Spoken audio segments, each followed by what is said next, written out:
Which Week 8 NFL games are must bets? Welcome, football fans, gridiron gamblers, and degenerates. It's Mitch here with my 5 favorite picks versus the spread for Week 8 of the 2025 NFL season. As always, you know what to do. Show some love. Gronk, spike the like button. It's free. Don't be a jabroni and subscribe to Money Mitch. We're trying to hit 2K on the channel in under 2 months. Get it done. And get in the comments and let me know your opinion. Which picks do you like? Which picks do you dislike? Which picks do you love? Which picks do you hate? Let's break it down. The 5 spreads that I would bet in Week 8.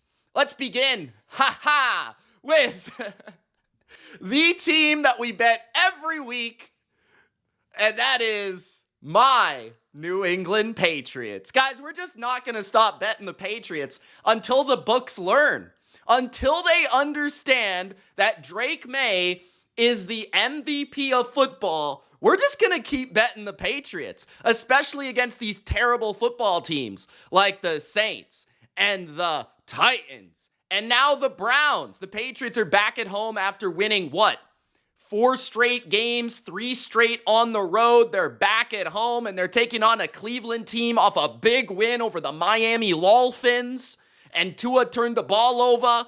Oh, we'll talk about him in a second, but the New England Patriots are favored by only 7 over the Cleveland Browns, and I view the Patriots as a top 3 team in the AFC right now. I view the Browns as a top 30 team in the NFL. So breaking down the matchup, on defense, Cleveland is obviously strong. And this is where I want to see the Patriots from a developmental standpoint, from a maturity standpoint, from an evolution standpoint. I want to see Drake May against this top unit of Myles Garrett and the Cleveland Browns. They have a vicious 4-man rush, does Cleveland. They have Denzel Ward, who's one of my favorite players in the NFL at cornerback. They have fast linebackers in Schlesinger and Devin Bush. So how will the Patriots play this? Well, I know Josh McDaniels extremely well, and I believe that they'll play this rather conservatively in terms of making sure that they always have 4 hands on Myles Garrett, making sure that this pass rush, above all else,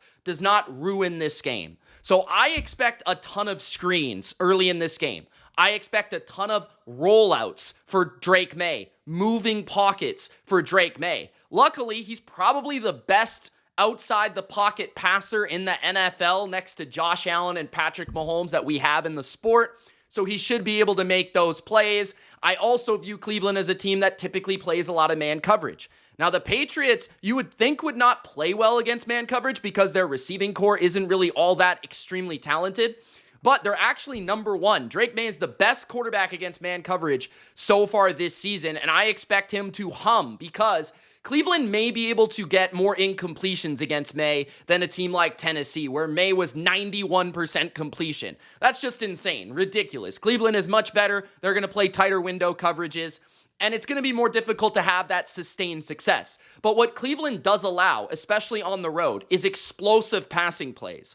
And Drake May is the best deep ball passer in football right now. Whether it be Kayshon Boutte, whether it be Mac Hollins, Stephon Diggs, or shot plays to their tight ends, Drake May is going to find a way to put the ball perfectly against man-to-man coverage. He's just been doing it all year at a historic rate. I don't expect that to just fall off here. And I don't expect the Patriots to be able to run the ball all that well, but again, expect short passes, expect screens, and expect shot plays from Drake May, and maybe even a little scrambling if they do play man coverage, because May can take off and find those rushing lanes and get some big yardage on the ground. And I just believe that the Patriots will be able to have enough explosives, enough sustained success to be able to cover a 7-point margin, to be able to cover a 7-point spread where the other team just can't move the ball. They're going on the road. Dylan Gabriel, they don't push the ball down the field. Patriots are going to stack the box, take away Judkins. The Patriots have been the only team against the run this year that has yet to allow a 50-yard rusher to their opponent. That includes James Cook. Like, they have not allowed a 50-yard rusher yet this season. They have a test against Judkins and this Browns rushing attack, but if you take that away, force Gabriel to throw the ball on 2nd and 3rd and long, we saw his lack of success against a team like Pittsburgh, also on the road, right? So I think the Patriots will take a script out of what the Steelers did, right? Be able to stop the run, get a pass rush on 2nd and 3rd down, maybe even the occasional blitz, play some aggressive coverage on the outside, force some tight window throws, and on the flip side of that Pittsburgh strategy, throw some screens, keep the defense off balance, keep Myles Garrett having to like pin his ears back, run into the quarterback, and he has to turn around and chase the screen. So I think that Josh McDaniels will find that balance. I think Mike Vrabel, a guy that understands this Cleveland personnel and this Cleveland coaching staff and this Cleveland organization, because Mike Vrabel was there last year, guys. Mike Vrabel was the co-head coach of that team last season. He was the brought in mastermind guy because he was fired by Tennessee. They brought him into Cleveland to help with the offensive line, to help with the defense, to help with the strategy, to help with all that with Kevin Stefanski. And now he knows that offensive line, the way they want to run the ball, the way they want to throw the ball, the offensive scheme, the defensive scheme. He knows the ins and outs of Cleveland. So that's also a huge advantage for the Patriots. I think they win this game. I think they cover this game. I think they dominate Cleveland. I don't think it will be like a sexy blowout, but I do think it will be a just good team slowly putting away a team that can't really score points. I think it will be like a 24-13, 27-14 type of game where they just slowly but surely take care of business at home, and Drake May and the Patriots continue to hum. Our next spread bet will be the Atlanta Falcons -7.5 in a big bounce back spot at home versus the Miami Dolphins. The Miami Dolphins, starting Tua, turned the ball over, and their head coach, Mike McDaniel, who really does not want to be coaching this team any longer. Tua just continues to say outrageous things to the media, like, I can't even see my receivers. Like, who says that? He's also throwing people under the bus. He's saying that we have no leaders in this franchise when he's wearing the C on his chest. I have never been a Dolphins guy. I like Mike McDaniel. I respect Mike McDaniel's offense and his scheme, but I've never been a Tua guy. The guy has never been good, in my opinion. This offensive line is terrible. They have no Tyreek Hill. They have no Darren Waller. They only have Jalen Waddle, and they're facing one of the best, if not the best, pass defense currently in the NFL at home in the Atlanta Falcons. And they also have the former Jets defensive coordinator who have seen Mike McDaniel, who has seen the Miami Dolphins offense, their scheme, their tricks of their trade, their motions, all that sort of stuff. He's going to know how to handle it with this Falcons personnel a little bit better than he did with the Jets potentially even. And I just think this is a complete mismatch on both sides of the ball. The Falcons can run the ball at will. They're the best rushing offense in the NFL, especially when you don't kind of consider for the quarterback running the ball, like a pure running team with the running back. Bijan Robinson is an absolute animal. He's the best running back in football for my money. Miami cannot stop the run. The Falcons could run the ball 40 times in this game, and I believe they will cover, okay? There is nobody in the secondary of Miami who can cover Drake London. Not a single soul. So if they sell out to stop the run, they're getting beat down the field. Michael Penix will have easy one-on-one reads against the blitz to Darnell Mooney, to Kyle Pitts, to Drake London, who should dominate this game. Again, Bijan is going to have 200 yards. Like, he very well could. Rico Dowdle did, right, against this team. The Panthers, they put out the game plan against Miami. Cleveland steamrolled Miami. Atlanta has a good defense. They have a much better offense than Cleveland. They're back at home where they've been dominant this season, including dominating the Buffalo Bills and Josh Allen. They're a heavy blitzing team. They'll get pressure in Tua's face. Tua has been turning the ball over consistently. I think he'll do it even more here. A.J. Terrell can shadow Jalen Waddle and slow him down and take him out of this game. Otherwise, Miami is a completely overrated offense. They have nothing to work with on the outside. They have nothing at tight end. Their run game is all horizontal, and Atlanta's speed on defense is also really exceptional. So I just think this is a complete mismatch. The Falcons are angry off a tough loss on the road at San Francisco. Kyle Shanahan exposed them. I think that they'll get back on track. I think Michael Penix will have a better game here. And honestly, even if Michael Penix were to miss this game for injury, I think Kirk Cousins hands the ball off, throws a few attempts to Drake London, and gets the job done. So yeah, I like the Atlanta Falcons -7.5. I think it's a complete blowout. Mike McDaniel could be fired very soon. Tua could hit the bench very soon. This team is in complete shambles. This is the time you want to fade the Miami Dolphins. On the road against a team off a loss that's, I think, still pretty damn good if you look at them statistically. And their defense is legit. I think they only proved that further against the 49ers because the 49ers have been throwing the ball for 300-plus yards a game against everybody. And against, the Falcons, they had to run the ball to really win that game. So -7.5, give me the Atlanta Falcons. Next up, I'm going to go with Baltimore in a backs against the wall, must-win situation.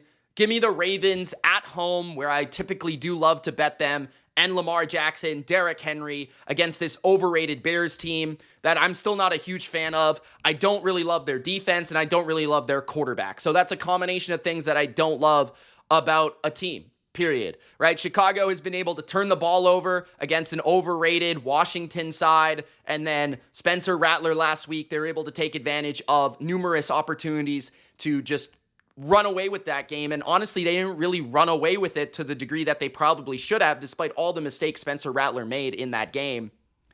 And, you're looking at Chicago, and their offense, I don't trust Caleb on the road. They've been much better at home.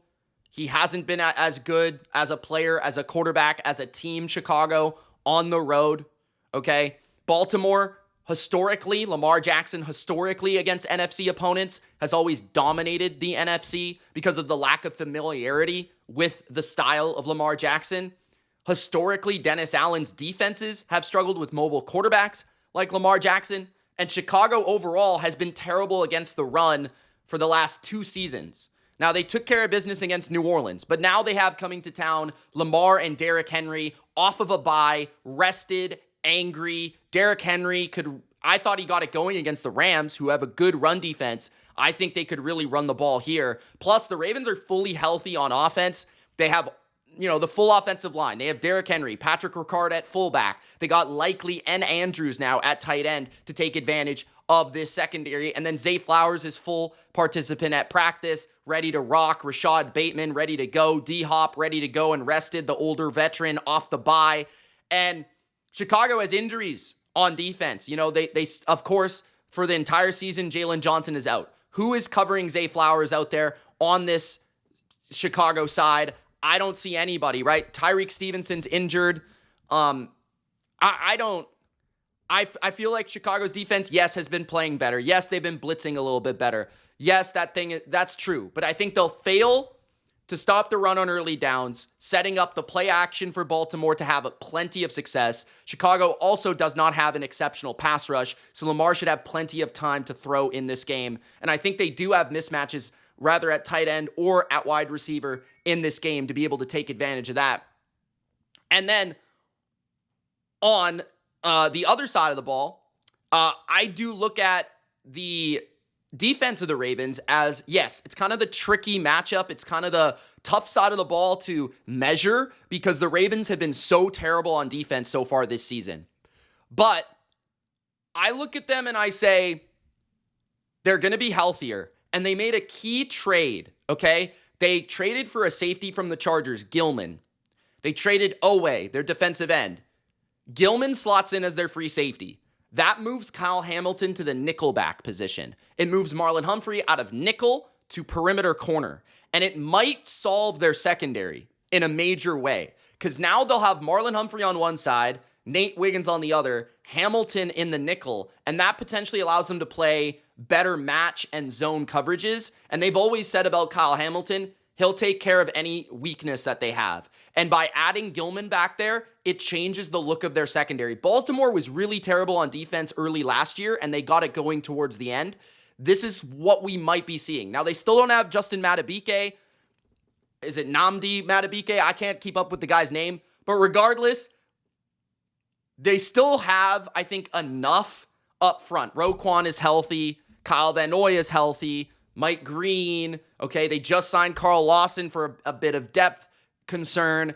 Now, their run defense is spotty, and I'm not sure it's very good, but I do believe that Baltimore's pass defense is going to be much better. I thought there were promising signs against the Rams, Matthew Stafford, Puka Nacua, Devontae Adams, Sean McVay in that game in Baltimore. A couple weeks ago, they actually held the Rams to 17 points, which is extremely impressive. So I think their defense looked a little bit trending in the right direction before the bye week. So there's a lot of things I like about the Ravens here. Really, okay, Bleacher Report hitting me up in the middle of this recording here. Sorry, guys.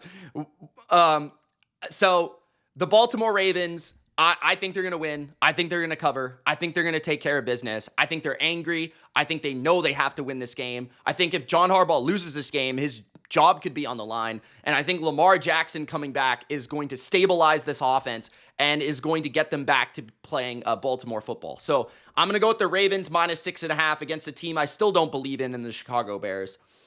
My fourth pick is going to be Tampa Bay at the Saints -3.5. I think this line has moved too much. 4.5 made a lot more sense to me. 3.5, 4 doesn't quite make enough sense to me. I just think the Saints are still not a good team. And despite me thinking that they could go to Chicago last week and compete, they really could have, if not for all the turnovers. But there's been some key developments here between the Bucs and the Saints. So first of all, the Bucs are coming off a big loss, short week, Monday Night Football against Detroit. And I'm sure that a lot of the public was on the Bucs given 5.5, 6 points. That looked too appetizing to pass up. Baker had his worst game of the season by far. He was missing people open. He did not play well, right? And the offense did not look good. They couldn't separate from an injured secondary, all that sort of stuff. And the Lions got plenty of pressure. The Lions hit a couple big plays on offense. But what I was really impressed by with the Bucs in that game was their defense. For the most part, they did stop the run. David Montgomery did nothing. Jahmyr Gibbs had a 78-yard touchdown, but that was it. After one play, okay? And then the first drive of the game, Detroit scored. But otherwise, they forced multiple turnovers, multiple sacks on Jared Goff. They frustrated Jared Goff. They actually did a really good job against all their weapons outside of really Amon-Ra in the pass game. And I just think the Bucs defense is really underrated. Now, they have lost Hassan Reddick, but otherwise, there's this notion that they're very injured on defense. They're not. Jamel Dean's there, McCollum's there, Parrish is there, Morrison's there, Winfield's there. Their whole secondary is healthy. Levante David will play in this game. Vita Vea is limited at practice right now, so that's one to watch because he's majorly key to this game. Vita Vea will be taking on a backup center for the Saints, which is another reason I like the Bucs. Eric McCoy, last year, he's a top 10 center, top 5 center maybe in the NFL. Last year, the Saints were dominant on offense early in the year. They lost Eric McCoy, and the offense fell off the map. He is so big, especially for a quarterback like Spencer Rattler in calling the protections and also protecting the interior. If Vita Vea is facing a backup center, he's going to be in the face, in the lap of Rattler, who's a small quarterback, all day long. Todd Bowles is a very dynamic, creative defensive mind with a lot of different blitz packages. And Spencer Rattler is going to get rattled in this game. They're going to come at him from all angles. I think the Bucs can hang in the secondary with just about any receiving core. They are a talented secondary. And like we saw against the Lions. And I think they can force a couple strip sacks. I think they can force some negative plays in the run game. I don't think the Saints will be able to run the ball in this game, especially without Miller. And it's only Kamara now to really rely on at the running back position, who is getting a little bit older without their center. I don't think there will be any push in the run game, which is going to result in 2nd and long, 3rd and long, blitzing situations for Todd Bowles, interceptions, sacks, bad plays by the Saints offense, setting up Baker with short fields and chances to score. Meanwhile, New Orleans has the 32nd graded pass rush in football compared to the Lions with Aiden Hutchinson and McNeil back. And even with, the injury to Mike Evans and Chris Godwin, I still think the Bucs have enough, right? The Saints struggle to stop tight ends. Cade Otton could get activated here. You can hit Rachaad White out of the backfield. Baker's not going to play as poorly as he did last week. It's just not going to happen. The Saints play a lot more zone. The Lions like to play man, which tests the skill of your receivers. Well, Brandon Staley's playing too high the whole game. Baker's just going to dink and dunk his way down the field. Tez Johnson can fly. Emeka Ibuka is still there to, be the guy in the offense. And then Sterling Shepard is reliable, especially against zone coverage because him and Baker have a good rapport. So I just feel like the Bucs, they're playing a bad team off a loss. They're going to be pissed off. They're going to be angry. Baker had a terrible game. He's going to bounce back. He's playing a defense that's made for him to pick apart. It's a bad pass rush, zone defense. He's going to be able to hit big plays down the field. He's been doing that against zone all year long. And on the other side, I just don't think the Saints will have any balance, which forces Spencer Rattler to be exposed. So I have the Bucs to win and to cover -3.5 on the road in a bounce back win. And then our fifth and final best bet versus the spread is the 49ers +1.5 against the Houston Texans. I really didn't want to include this on a Thursday because it's really difficult for me to pinpoint a 49ers injury report on a Thursday, so just keep that in mind. That's why it's the last pick here. But first of all, the 49ers are the better team, and they're getting 1.5 points against the Houston Texans. That's just fundamentals, okay? They're the better team. They're getting points. Second, some of the things about these 49ers team just doesn't make sense because their coaching staff is head and shoulders above every other coaching staff other than maybe the Chiefs in the NFL. Like Kyle Shanahan and Robert Saleh are just coaching circles around every single opponent almost every single week. If it were not for Baker going like superhuman mode, they probably would have even competed down to the wire with the Bucs despite all their injuries on the road, right? And the 49ers, yeah, they're coming off a big win on Sunday Night Football, but I think what we saw there was some elements that can help them moving forward defensively. So they were without Nick Bosa and Fred Warner, and now Bryce Huff's hurt. Now, that being said, they could get healthier in the secondary. Lenore is beat up, but I expect him to play. Upton Stout didn't play last week. I expect him to probably make his way back. Green left the game in the first quarter, one of their perimeter corners. He should be back for this game. So I actually think their secondary, which is now key to the way they want to play on defense, is going to be healthier for this matchup than it was against Atlanta. And the key is Houston doesn't have any receivers. Nico Collins is out. Christian Kirk is out. Nico Collins has a concussion. Very likely he will not play in this game. Without Nico Collins, the Texans have no man-beating receivers, and they just really struggle to separate. Robert Saleh has played CJ Stroud twice and completely dominated CJ Stroud, not once, but twice. In one of the games, he held him in his rookie season where he was phenomenal. He held him under 100 yards passing. CJ Stroud had 90 yards passing in a game against Robert Saleh with the Jets. So Robert Saleh's faced CJ Stroud, and in those games, they ramped up man coverage and they blitzed. And that's exactly what they did to Penix. The Texans cannot pick up blitzes. The Texans' offensive line is extremely poorly coached. And even if the Niners don't have pass rushers, they can scheme pressure because they can put the pressure on their secondary to press coverage, play aggressive, and they'll stop the run. The Niners will stop the run. The Texans cannot run the ball. They could not run the ball. They could not get any sort of traction, any sort of push against Seattle. Their offensive line cannot block. And so if they can't run the ball against the Niners, which Atlanta couldn't run the ball against the Niners, so I don't expect the Texans to be able to do it. Bijan couldn't do it. I don't expect Woody Marks to be able to do it. So if that's the case, I think Saleh's going to sell out, just blitz all day long because he doesn't have Nick Bosa. He doesn't even have Bryce Huff. So they're just going to send their linebackers. They're going to be creative, and their corners are going to win on the outside because there's no Nico Collins. So Stroud is going to be under duress all day. So expect very low amount of points from this terrible Texans offense. On the other side, I'm just counting on Kyle Shanahan, who's the best offensive coach in football, to find a way to move the ball against the best defense in football because Kyle just finds a way. He does it every week. Last week, Atlanta was a top 3 defense in football so far this year, right? They were like second in yards allowed or first in yards allowed. They were first against the pass, but they had one weakness, which was against the run, and they found that weakness. I think this will be another run-heavy script for the 49ers. I think they'll be able to run the ball a decent amount with Christian McCaffrey here. George Kittle back to help lead, block, and all that sort of stuff. Get juice in the game. Kyle Hughes check. 2 tight end formations, play power football. I think the Niners will do that again because the Texans' major strength is their pass rush. So keep them off balance.